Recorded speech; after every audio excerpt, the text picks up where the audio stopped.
kita nih.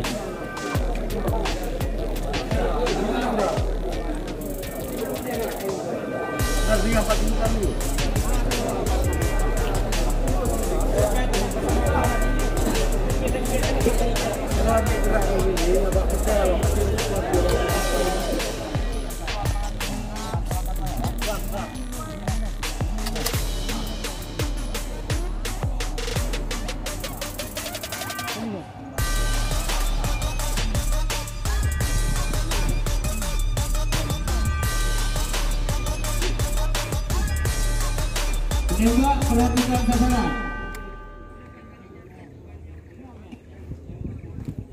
Ada bapak awas, langsung kau buka kunci. Awas, buka kunci.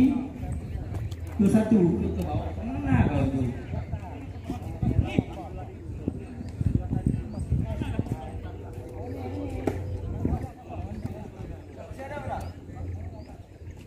Enggak, di tangan kau jangan trigger. Lama-lama klik ini loh. Lapangan tembak ini matras. Penembak, awas.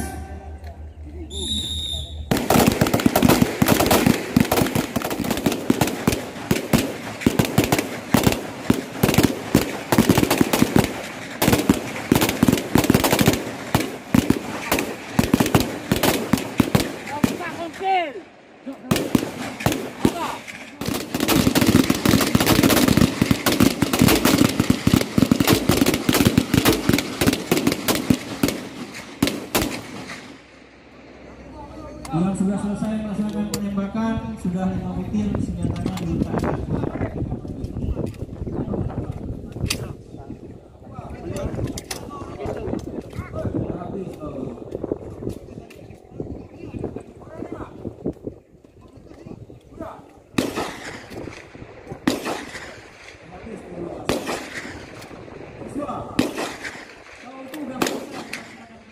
Perasaan kau yang baru 3 kali.